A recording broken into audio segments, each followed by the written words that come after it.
Good afternoon. Thank you for joining us for our latest Department of Defense Information Analysis Center webinar titled The Changing Nature of Alliances, Rising Powers Perspectives. My name is Steve Redifer, and I'm the director of the HDIAC, and we have the privilege of hosting Dr. Mihaela Papa for today's presentation. I also want to express my sincere appreciation to all of you for taking time out to join us today for this exciting and very relevant topic. I'd also like to thank our sponsor, the Defense Technical Information Center. The DTEC-IAC mission is to collect, synthesize, produce, and disseminate scientific and technical information. If you've not checked out DTEC's website at www.discover.dtec.mil, I encourage you to take a look at their myriad offerings. Without DTEC sponsorship, this webinar series would not be possible. So we're going to do a few admin notes as we always do.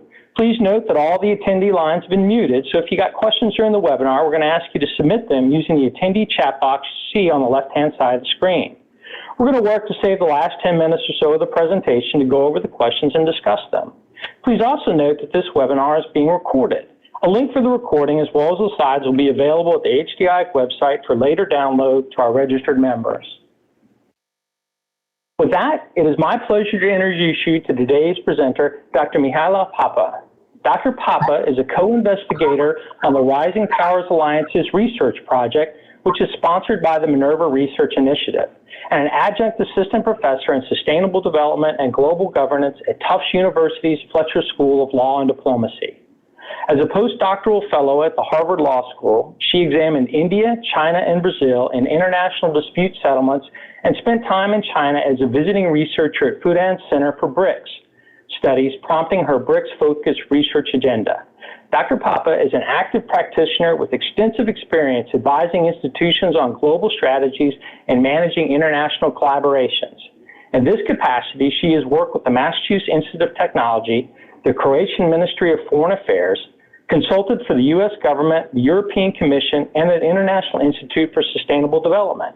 Dr. Papa earned her bachelor's degree in trade economics from the University of Zagreb in Croatia before completing her master's and doctorate in law and diplomacy and international relations, respectively, from Tufts University. It is our distinct honor to host her today, and with that, I'll turn it over to you, Dr. Papa. Good afternoon, everyone, and thank you so much for an overly kind introduction, Director Redifer, and especially for your wonderful invitation. I'm very honored to be here with you. I would also like to thank Mrs. Amber Garvey for organizing the event. Welcome, first of all, and thank you for being with us here to discuss this really exciting topic. I'm welcoming you actually from Boston, from Tufts University's Fletcher School. I would like today to share with you some of the research that my research team and myself have been doing over the past several years under the Minerva Research Initiative grant on Rising Power Alliances. And when we think about Rising Power Alliances, this is very much a high drama issue in world politics.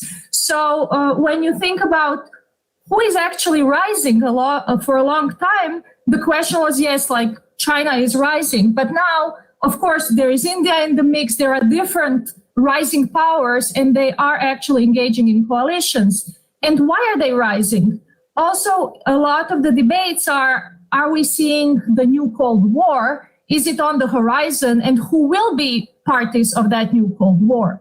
Also, are rising powers creating a parallel global order? Given that they are starting their own new institutions. But to be sure, the bottom line here is that any major systemic change and threat to US global leadership actually requires coalitional behavior. So we can look at like one country challenging United States in, let's say, a niche issue area. But if we look at like large-scale systemic change, we are actually looking at coalitional behavior. And here the important question is, can rising powers create coalitions? And the answer to that is yes, we have seen that. For example, China joins with Russia, India, Brazil, South Africa join in the dialogue forum there are trade coalitions among rising powers. Then, like climate change, there are a lot of rising power coalitions there. So there has been evidence of them forming coalitions. Also, there has been evidence of major changes happening in global governance, thinking about IMF reform and new development banks that have been started over the past 10 years. So with that, the question is, what is the robustness of these alliances and coalitions, and how to better understand it? Because yes, we can see some movements, but do these movements mean major mobilization, or is it just like a temporary fad? So with that, I wanted to introduce the question for today: how do rising powers view alliances? And basically the focus on the changing nature of alliances. When we think about rising powers, there are very many definitions, like for everything in debates. But let's think about rising powers as states that carry the potential to act as rule makers and to set new norms and patterns of what's considered acceptable behavior. And then what we see in that respect is that the new geopolitical dynamic is already affecting U.S. security interests and raising concerns that the United States could be potentially forced to contend with new and broadly legitimate global norms that it had no part in making.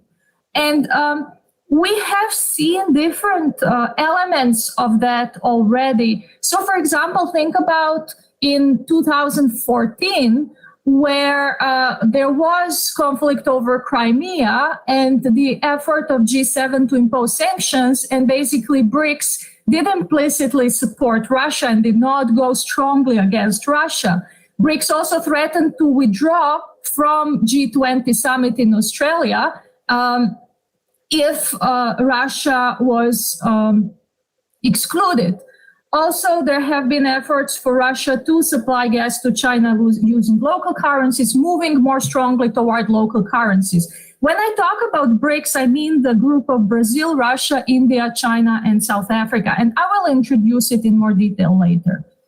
So just to say a few words about the project, the Rising Power Alliances project under the Minerva Research Initiative investigates when, how, and why do rising powers ally with one another, and how can their strategic mobilization through groups like the BRICS affect U.S. global leadership. And here we are contributing to the analysis of the changing definitions and compositions of global alliances and coalitions, as well as political, military, and social environments in rising regional powers and the implications for regional stability. So to give you a sense of what I prepared for today, first of all, to understand if we say that the alliances are changing, what is in a way a traditional approach to alliances? Then what is the view of rising powers of the alliances they engage in? And then I wanted to give you two examples. One is the case of Russia, India, China triangle, and the management of multi-alignment. And another is the effort to pursue multipolarity, and with the case of Brazil, Russia, India, China, South Africa. So, and finally, I wanted to close with the implications for U.S. global leadership. So when we in international relations field think about alliances, alliances are traditionally defined as formal associations of states for the use or non-use of military force in specified circumstances against states outside their own membership. But while there may be many variations of this very common definition, basically the bottom line is that they need to respond to an external threat, that there is some kind of mutual defense commitment, and also that when you were looking at like this traditional approach to alliances and how it's created, what are debates surrounding it, that it actually reflects a lot of debates and a lot of cases and evidence from the political and cultural environments of the Cold War, and predominantly North American and European practices of alliance behavior. So why now look at rising powers' own views of alliances? The reason is very simple, that concepts we use determine the questions we ask and the answers we get. So it is worthwhile to think about what are the right concepts, and if we actually think about our rising powers creating systemic changes and threatening the United States, we really want to know that we are dealing with the right concepts and that they are well embedded in the perspectives from rising powers. So the relevance is of that to think about socio-cultural understanding and how to get this understanding. And this has been something we have been committed to throughout the project. So we have been using country approaches. We were looking at alliance debates since the end of the Cold War as the milestone up to today. Looking at academic data, like academic debates in journals of BRICS countries spanning these this time period since the Cold War. We were looking at policy documents and policy-making communities. So let's say, for example, if you are a person in China or in Russia, how would you talk about alliances? Who would you think about when you think about alliances? How would you frame who are your close relationships, or how do you see your alignment policy? And a lot of our work has relied on local languages, looking at basically the terminology, looking at the debates in Chinese, Russian, Portuguese, and of course English for South Africa and India. And in the current stage of the project, we are engaging in interviews. So this also, in a way, supplements the archival work or the primary data we find otherwise. So just to give you a flavor of the work, I cannot properly do justice to a detailed presentation of each of the country, but I wanted to give you some flavor of the work we are doing to give you an understanding of some of the changes that we are seeing. So let's look at China as the starting point. So if we want to take the traditional alliance approach, then we basically see in China's policymaking that we have only one alliance that actually qualifies as traditional alliance, and that's China's alliance with North Korea. While China's alignment approach is the fact that it's non-aligned, and it has been actually very cautious toward alliances.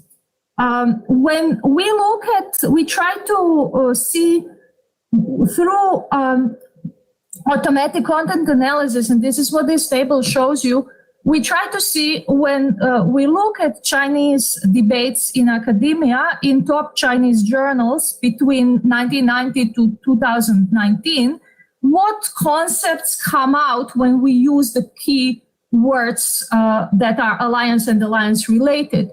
And what we see is the extensive presence of partnerships as a framing of Chinese close strategic relationships. We see new innovations in terms of concepts like community of the shared future for mankind, new type of major power relations. So, and all of them have a different set of characteristics. And here this table shows you some.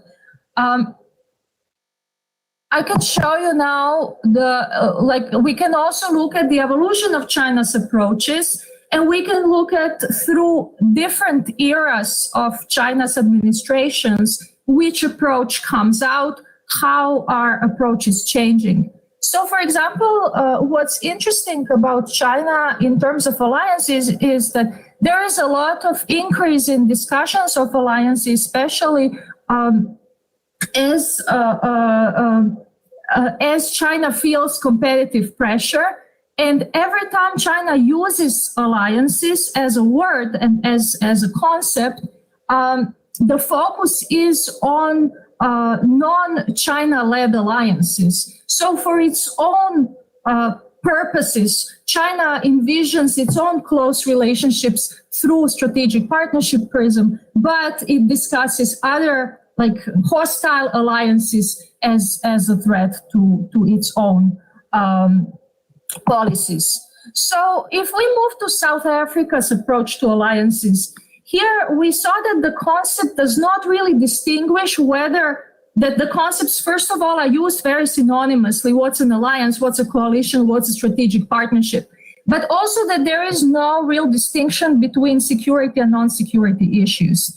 And then we saw that when we look at to what extent actually South Africa becomes interested in rising powers and how it interprets this rising power turn, for example, we saw in the National Development Plan that South Africa in 2012 is pivoting in a way away from kind of the countries that it sees will face relative decline and toward and starting to rethink how to reorganize international diplomatic and governance architecture to actually embrace more rising powers, especially China. But then also when we think about South African alliances, it's when we think about what is actually the threat that South Africa perceives.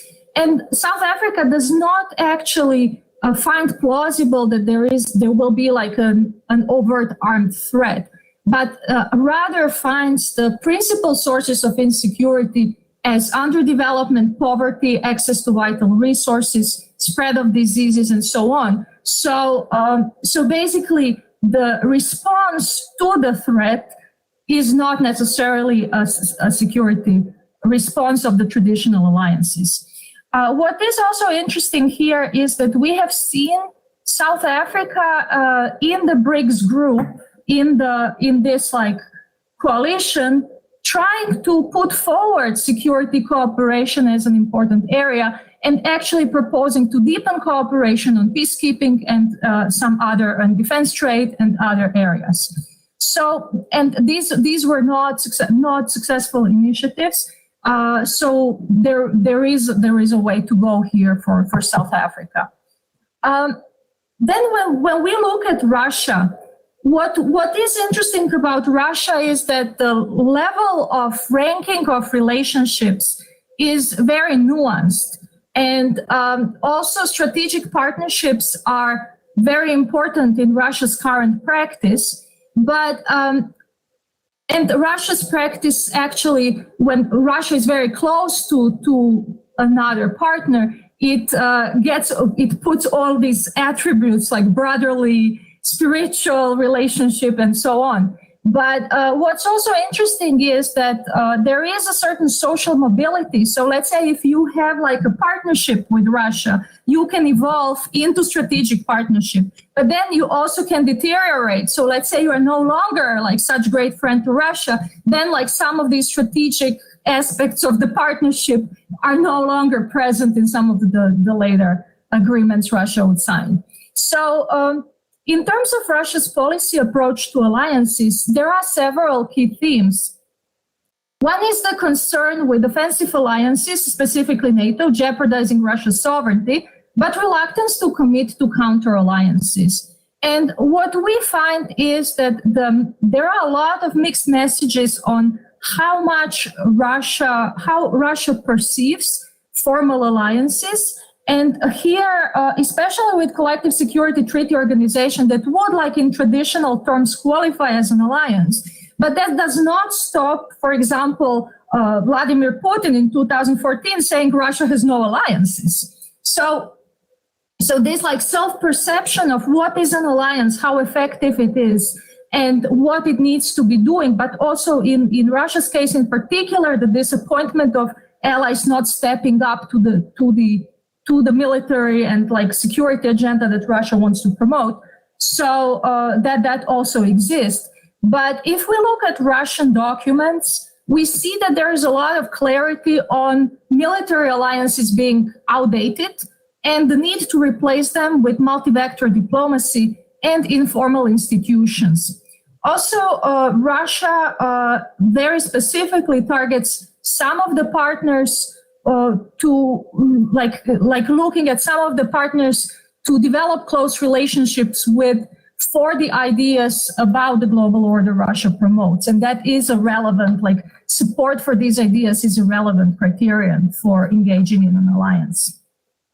So if we move toward Brazil, again, we see no traditional security alliances with mutual defense pacts. So there is this strategic culture of non-alignment, but at the same time, a low level of traditional security threats. We see, though, when we look at Brazil's alignment with rising powers, very much in the field of economic and global governance issues, and also the prominence of strategic partnerships.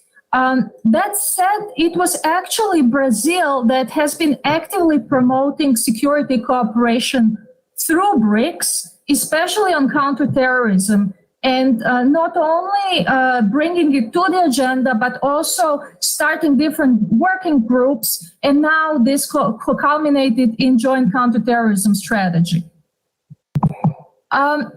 When we move toward India, India is an interesting case because India is just like a completely counter-alliance argument, because as one of the key players of the non-aligned movement, the whole point of India's policy is to increase the non-aligned area, so to go anti-alliance behavior.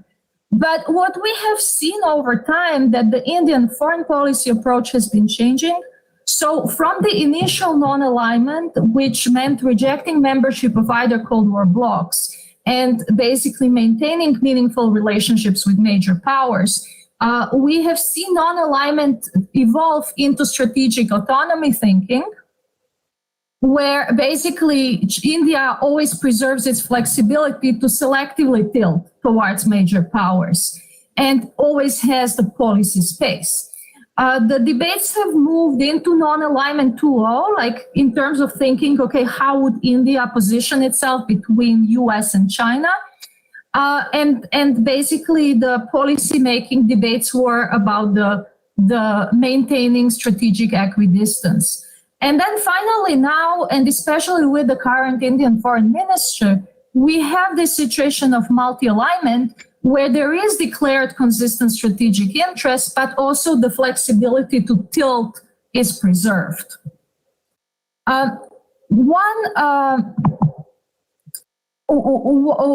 way of trying to, every single one of these powers has its own foreign policy strategy and culture, but if we want to look at what are the patterns so that we see across rising powers, so first of all, we see an emphasis on strategic partnerships, and they operate both at a bilateral level, so strategic partnerships with between rising powers, and they operate at multilateral level. And these bilateral and multilateral actually are mutually reinforcing. Another thing that we see is tendency to go informal. So defense commitments actually decreasing across countries for those countries that engaged with them, and security being deeply intertwined with economics.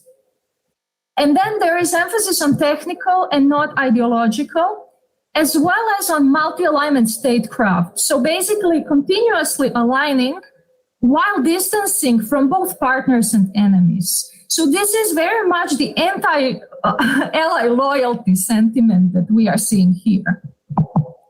So I wanted to give an example of Russia-India-China triangle and the case of how this multi-alignment management works in practice. And what we see is the prevalence of multi-alignment approaches in the three countries, in Russia, India, and China. In Russia, it's called multi-vectorism, actually. And initially, the Russia-India-China triangle was a Russian idea. And when it was proposed at the end of 1990s, it was met with a lot of resistance from both India and China because they thought it was too anti-United States. But then once it was like transformed into like a discussion forum, then it went through and the RIC triangle was founded. It did not actually thrive as much as like later groups like the BRICS. But what's interesting is that we found that Russia, India, China faced a revival despite the China-India conflict. And as you know, like China and India, there have been very many increasing tensions over the past few years. And despite that, in 2018, the RIC summits have been restarted. And even after the major tensions and actually militarized conflict in June 2020, there was a meeting among the RIC foreign ministers, and also the expectation that the defense ministers' meetings will be added. So then this creates this question, like, why would India reactivate RIC? And how does this managing multi-alignment model work in practice, right? So I can show you here. Briefly, just to we have a paper on that in terms of like why is India doing that, and one of the main findings is basically that India negotiates in a way to increase its space. Policy space across different informal institutions, but also if India is unhappy how its agenda is being treated in other institutions, like here, Shanghai Cooperation Organization and BRICS and India's counterterrorism agenda, then India picks a forum where it sees that it will have the greatest chances. So, basically, we saw that there needs to be another conceptual approach, and that basically our understanding of initially alliance as a unit of analysis needs to be rethought, because oftentimes with rising powers, we see that they do not operate through a single unit, and as looking at an instrument like alliance as an instrument, as a tool, but they actually operate through different complexes, through different overlaps of various processes of various institutions. Another thing that we saw is that we need to understand the policy convergence. So how many policies are being discussed, how they converge, and how they relate to cross alignments, and look at issue linkages and collaboration spillovers. Another thing that we saw is that Russia and China actually often act as policy entrepreneurs, mobilizing others, and that can be advancing their agendas, but also it can be positive because their institutions end up helping diffuse tensions. So basically, we did not see India and China conflict increase and turn far worse, but we saw these institutions having pacifying effects on them. I will show you what it looks like when you try to map like how the multi-alignment management works. So this is like a diagram. This is a figure that shows you different policy issues that each of the three fora is covering. So, for example, BRICS is one, RIC is another, Russia, India, China, and Shanghai Cooperation Organization is the third one. And what you see is that topics are addressed across different institutions, and that there are a lot of overlaps. So what happens is that the same person, the same actor, whether from foreign ministry or defense ministry, can be basically discussing the same issue with slightly different partners across three institutions.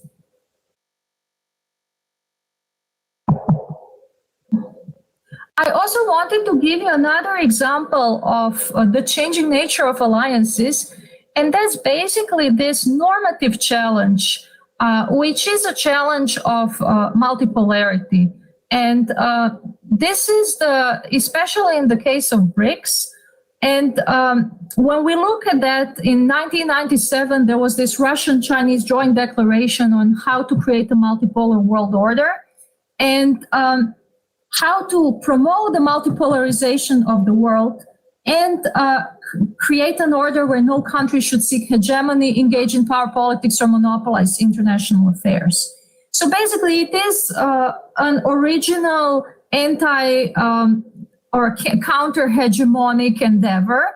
So starting with this idea, yes, Russia and China need to coordinate and need to go and need to basically think about how they should address the US power together. So while this, of course, and we know how it happened, like Russia, India, China, as discussed before, they started this triangle. And also we saw that the BRICS was started. But then in parallel, we had India, Brazil, and South Africa Dialogue Forum that started also with the same, less kind of counter-hegemonic, but with the same idea that there needs to be new international architecture where these countries will have greater voice, greater capacity to act on a global scale, on global issues, and much greater representation. And that's probably best illustrated with Brazil's former president Lula, who said that he was dissatisfied when he was invited as an observer to G8. And he said, we do not want to participate only to eat the dessert. We want to eat the main course, dessert, and then coffee. So the question of, okay, what is the status? How do you actually become part of the club? And if you cannot become the part of the equal club of the equals, then can you develop a club on your own? The IPSA Forum has done a lot in terms of having technical exchanges on tax or social policy, joint development projects, working groups on education or scientific research, civil society forums. But what we have seen over time is that as the BRICS group developed, the IPSA group, a lot of the IPSA group has actually been, like taken over. So some of the IPSA thematic areas just merged into the larger BRICS group. So if we look at the BRICS group itself, this is probably the most important international relations phenomenon that we have seen. Usually when new institutions emerge in global governance, there's so many, and a lot of them don't stick. Nothing comes out of them. But this is the one that really showed exponential growth. And what's interesting about it is that it is the true mobilization, and it is very revisionist in its nature, while explicitly saying it is not countering the United States. So when you look at like the original documents, in terms of the like starting the BRICS group, the BRICS group's goal has been to support a more democratic and just multipolar world order. And then initially there have been all these talks like BRIC, that's like the acronym. They're like big countries where you need to invest and they show a lot of growth. And then there was this like growth and economic dynamics to it.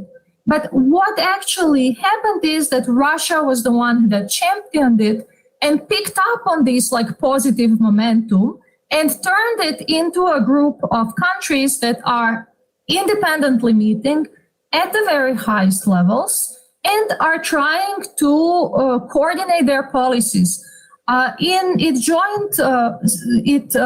integrated South Africa, and after basically getting South Africa into the club, what happened with BRICS is that it became a geopolitical group in the sense of having different regional powers and presenting themselves as being a huge part of the population and GDP and seeking to co-manage global order.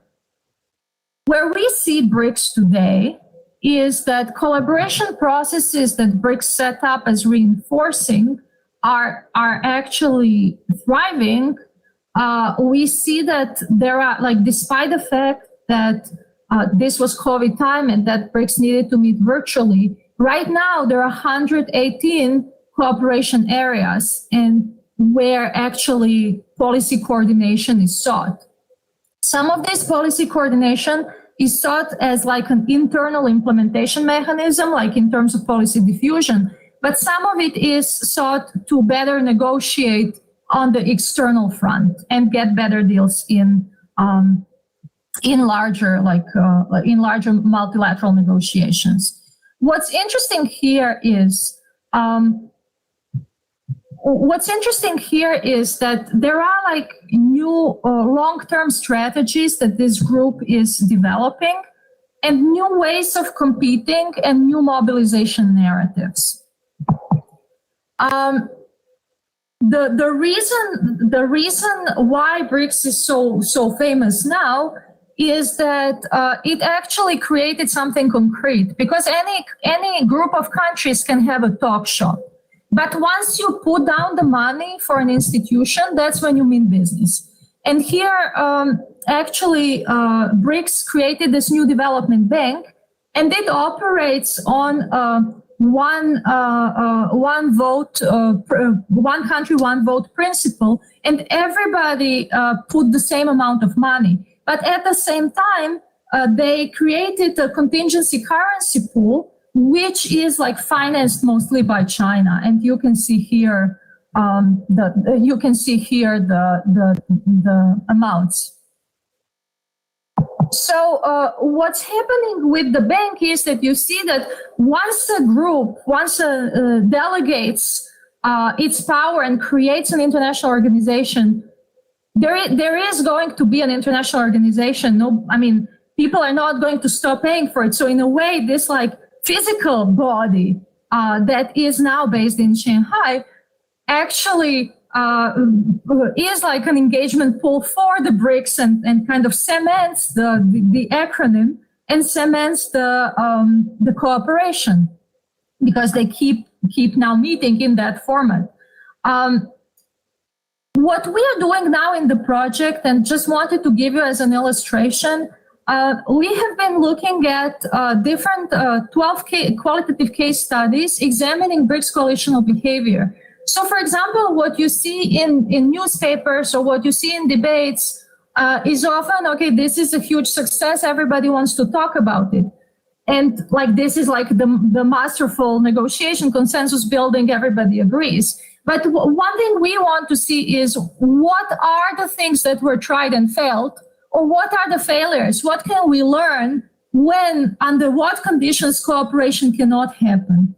Another element, what we are trying to develop is we have gathered a lot of data and are doing a quantitative database measuring BRICS robustness across 46 policy issues they cooperate on, and seeing how their cooperation can affect the United States.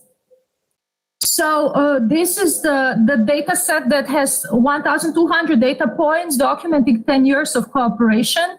And here we measure everything. We look at institutional output. We look at which actors cooperate. We look at, let's say, if you cooperate at the level, like a bilateral level, does it mean you are scaling up? Or do you start at the 5-country level and then you go down with like a deepening of cooperation? Another thing we're looking at, what are the areas of policy alignment? And here, of course, some areas stand out. I mean, the finance area obviously stands out, but then there is the industrial development area and basically focus of these countries on global supply chains and changing them. Looking at the trade cooperation, that's really strong. But also, of course, there are some areas where there is a lot of interest. For example, China always wanted to have a free trade agreement among the BRICS, but it has not been able to achieve it. Also, we have a security focus looking at the security policy convergence, especially around some of the key areas, the Security Council reform, UN as a focal point, terrorism, space and information cooperation and communication technology. Finally, I would like to address some of the implications for U.S. global leadership. So first of all, when we look at rising powers narratives, we see that they are framed in a developmental way. So basically, these countries developing as peers, partnering, advancing their partnership. In their framing, they're also post-ideological, so celebrating pluralism, democratization at the global level, and then always framing themselves as, okay, we have like 42% of the population, and having these dynamics of minority-majority, where this is the majority, and then the established powers will be the minority. So what is challenging here is that if we look at these narratives, there are very limited counter-narratives to establish to some of these elements. But moreover, there are serious planning challenges, because the way the current security approaches here work is that they create geostrategic blind spots. So for example, if we are now planning, focusing on traditional security and regional operations, and what we see is this complete mobilization through informal trans-regional multi-issue institutions, then we are risking to actually have these blind spots. Also here, the question of U.S. leadership in the new security environment, how can the U.S. leadership be resilient? Here, the question of interagency, military, non-military linkages is very important. Questioning also traditional allied relations and proactively forming new alliances. Thinking about what would multi-alignment mean for the United States, and whether basically the strong ally loyalty at all times is desirable. One thing that we see for sure is that it's very difficult to deploy wedge strategies, because there is high complexity of rising powers institutional processes. So when you see a lot of institutional thickness, it's not like one issue negotiations that happen. So let's say if India is negotiating in RIC, or if South Africa is negotiating with BRICS, it's not only negotiating on security. So it already maximized its outcome across different issues. So let's say if you want to divide or like fragment a coalition, it's very difficult to walk back all of the deals. So this is a different environment than if you have like a single unit, like single tool, like single alliance that's actually from that's actually like working on one issue and is very focused. So in terms of addressing threats and crises, U.S. capacity to define global frameworks decreases, so we see that there is the limited negotiation leverage, both directly and indirectly. What I mean by that is the way it happens directly is, of course, if you have a major forum and BRICS already have a position, then they already come with like a strong starting point, and there is less room for maneuver. But there is also indirectly, let's say that even there is zero interaction with the United States or with US policies, but just by the fact if BRICS created a policy and that the massive amount of their populations are implemented, that can have spillover effects. So basically that is the go it alone power in that sense. But on the upside, now the United States has the opportunity to rely on rising powers to address some of the crises where United States does not want to engage or has limited engagement and that are not the top priority for U.S. interests. We have seen that rising powers efforts to increase provision of security and healthcare support and basically invest in global public goods. Although COVID has tested rising powers cooperation, and it kind of has both the positives but also the negatives that were visible. In terms of the ongoing research, just to give you a sense of what's on the horizon. So we have been working on the question, can BRICS de-dollarize global order? We see for the first time robust coalitional intent to de-dollarize. And we are looking at both at institutions and markets. Then we are looking at BRICS and US defense policy divergence in counterterrorism, cybersecurity, and space. We are also looking at dynamics in the context of climate security. And then as we move toward completing the project, we are more focused on the impact on US leadership and what are different response options. So here are some of our publications. Right now we have several papers under review, and everything we do is available to the public. We are doing peer-reviewed journal articles, and the second they are out, we make them available. I now wanted, I hope I'm good on time, I wanted to thank you all on behalf of my entire research team at the Fletcher School. And I also wanted to invite you, if you have any questions, if you have input comments, please do not hesitate to reach out. I put here my email, and up here is the project site where all of the new research that appears will be published. So with that, again, thank you so much, and it's an honor to be with you here. Dr. Papa, thank you so much for that very informative talk. We certainly appreciate all the work that you're doing and the time that you took to put this presentation together. We do have several questions for you, and a lot of people had questions that cover the gamut. I'm going to try to restrict those to the presentation that you gave today. So one of the ones that we had is you talked a lot about the rising powers and the BRICS nations forming alliances and their attitude towards alliances. What might be very interesting is they are also involved in alliances with Tier 3 nations. So it would be interesting to hear your take on how these lesser tier nations view these alliances as they try to position themselves to their position of greatest example or greatest advantage. So, for example, China has expanded its influence among the ASEAN nations. What do you think about of the rest of the world's view on the rise of the BRICS nations? This is a great question. Thank you for asking that.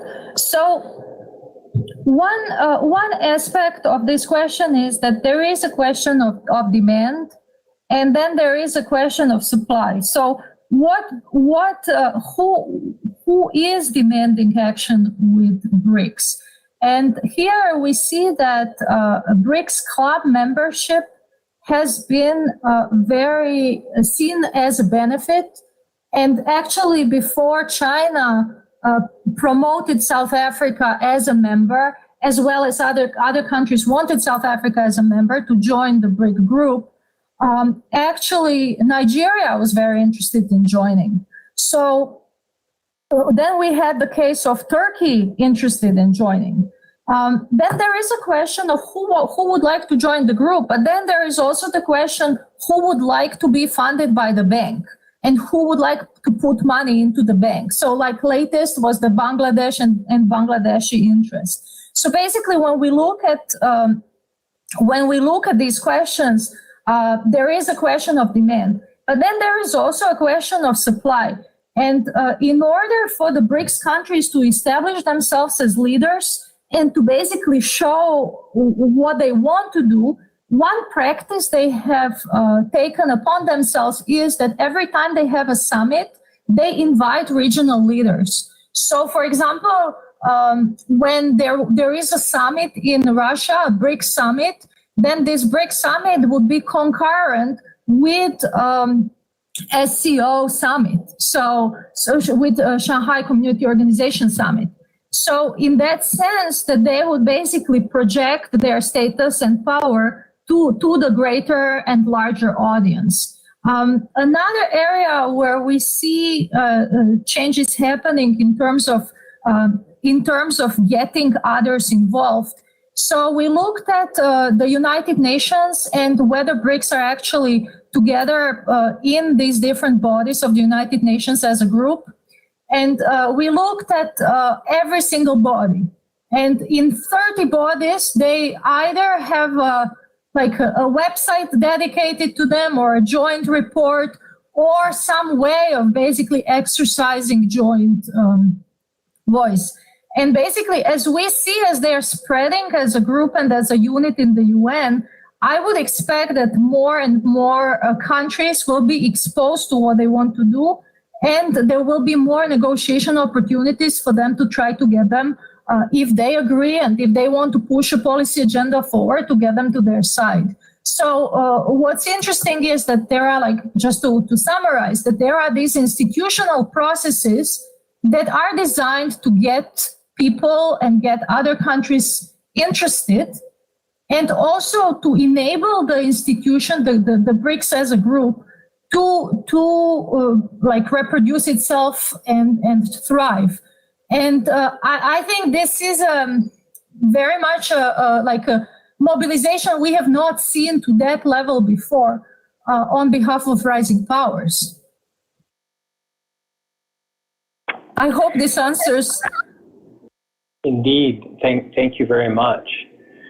So Kenneth asked a question about NGOs, and then Mark Smith mentioned USAID. So focusing on the NGOs, national non-governmental organizations, for example, Doctors Without Borders or the International Red Cross, crosses all boundaries, crosses these alliances, crosses these nations.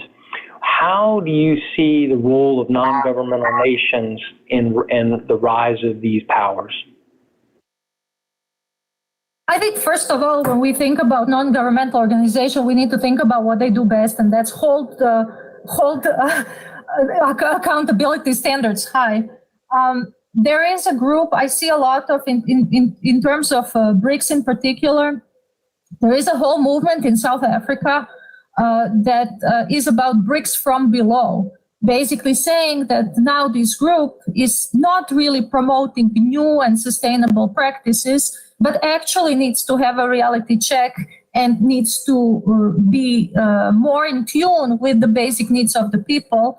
And so there is protest involved in terms of how BRICS are developing and how they can do better for the people, rather than just kind of trying to place themselves at a different level, but basically when they rise, bring everybody along. So in that sense, NGOs, in terms of the institutional processes, what we have seen is that NGOs are really now, when BRICS started as a group, it was a governmental institution. And then the civil society forums started meeting. And then basically now the think tanks from the BRICS countries are the ones developing the long-term strategies. And there is this big connectivity among the scholars that actually prepare where these countries can better coordinate and what kind of policies they can coordinate. I think in terms of specifically of some areas where I see there will be a lot of involvement, in terms of, for example, now recently there is a lot of effort on gender. There is a lot of effort, especially in terms of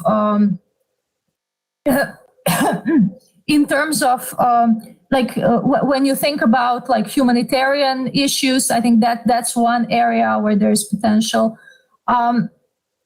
But overall, there is the NGO movement almost became part of the structure, and then there is this separate NGO movement that's outside the structure and actually challenging it. So these are some of the interesting developments I see, but it's a very big topic. So I'm afraid that it would be a too detailed answer. Yeah, it is indeed a very broad topic. So do you think, what do you think that the influence of these rising power alliances is going to have on the traditional alliances?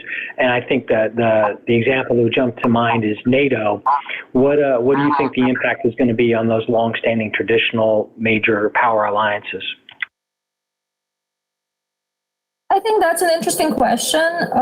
It's at this point, of course, I mean, from as long as I've been, I actually in my first job in Croatian Foreign Ministry, I was the NATO desk, and so basically, I've been looking at the evolution of NATO, and it was always the question, what is the future of NATO? And now, right now, there is again the question of what is the future of NATO. I think the answer here is first whether ally loyalty is sustainable. And before it was the issue, yes, you have certain allies and you never doubt it.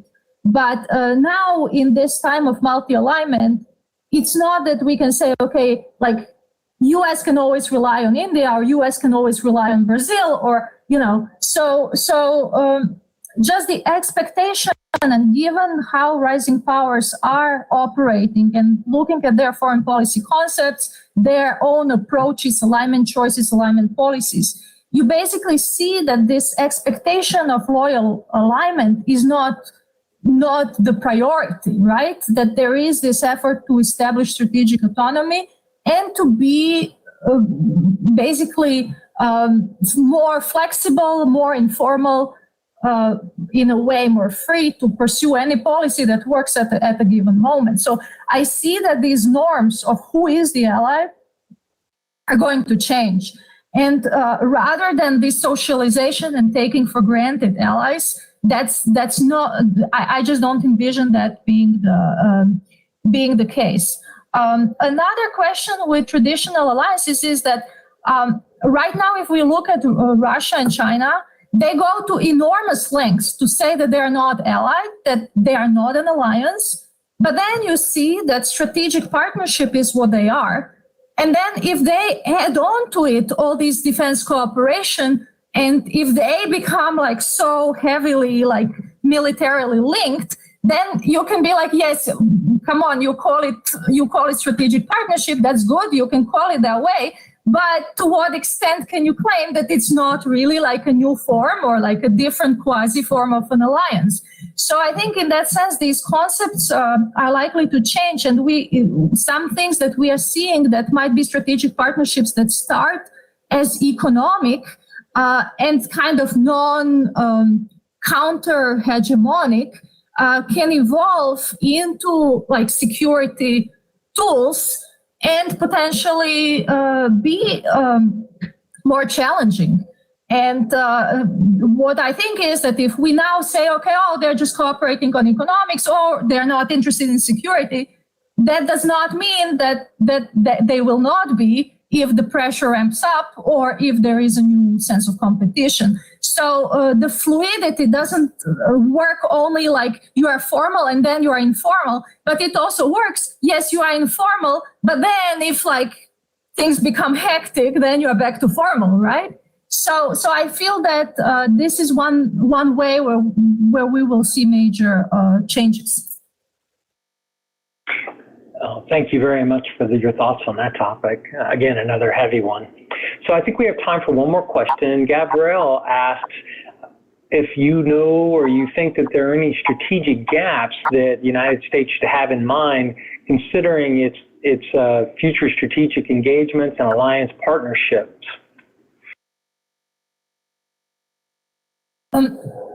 I think that's a very important question. I think we are going to be much more able to answer it once our research moves fully into the United States. So we are now still very much involved with rising powers.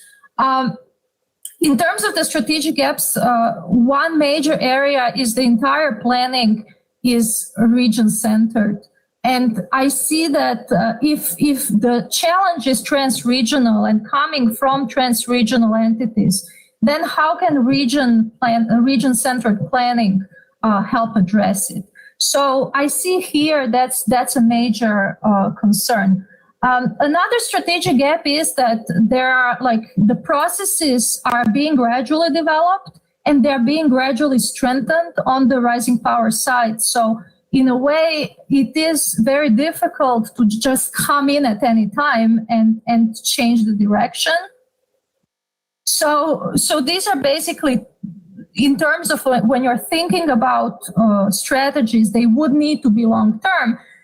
But also, on the other hand, if the administration to administration in the United States, the change of policies is really wide, like the difference between one set and another set, there is a challenge of actually planning long-term resilience.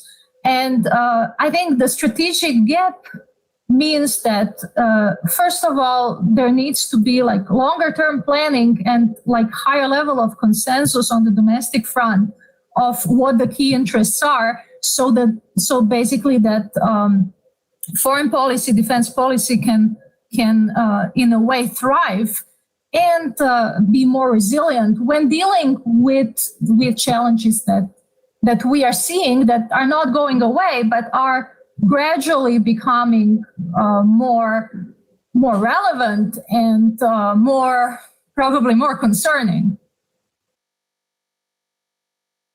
Dr. Papa, thank you so much for that. And again, thanks for the time that you spent in crafting these slides and this presentation for us, as well as the time that you gave to answer your questions. This is certainly a tough topic, and I know you could talk for days on it.